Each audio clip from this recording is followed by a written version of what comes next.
Sa ibang balita, halos 30 dredging vessels ang ininspeksyon ngayon ng Philippine Coast Guard para tiyakin ang mga papeles at ligtas ang operasyon nila sa Manila Bay.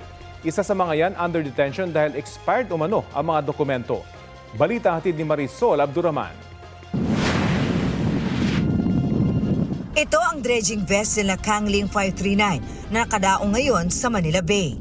Under detention ito ngayon matapos makita ng mga paglabag ng inspeksyonin ng Philippine Coast Guard noong January 6. Meron tayong nakita na detainable deficiency such as may mga expired siya na documents. Yun po yung isa sa mga rason kung bakit nakadetain siya ngayon.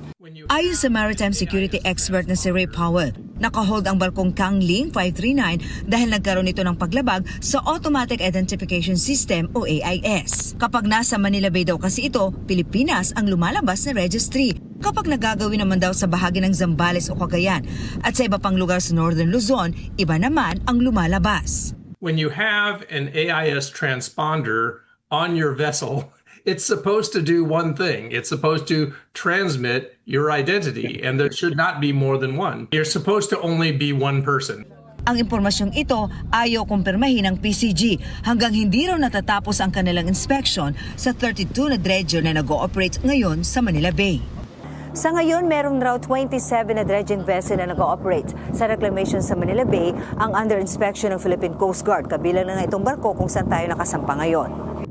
12,500 cubic meter na buhangin ang kayang ikarga sa barkong Harvest 89. Chinek ang mga dokumento, navigational equipment at iba pa ng Vessel Safety Enforcement Inspection Team ng Philippine Coast Guard ang nasabing barko. Gusto na makatiyak ng Coast Guard na seaworthy ang mga dredging vessel na bumabiyahe. Nakapag-conduct tayo ng Vessel Safety Enforcement Inspection, so nag-focus tayo sa mga safety equipments as well as sa documents. Paglilinaw ng Coast Guard, bahagi ito ng kanilang routinary inspection sa mga barko. Bagamat, lalo pa rin nila itong pinagdi ngayon kasunod ng panawagan ng Pangulo. Before pa po nag-inspect na po tayo.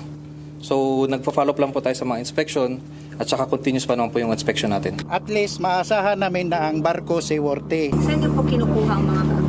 Depende po sa order sa amin ng company. Minsan Ilocos, depende po sa quality ng buhangin kasi na ilalagay nila dyan sa reclamation. Kasi minsan mayroong buhangin sa Zambales.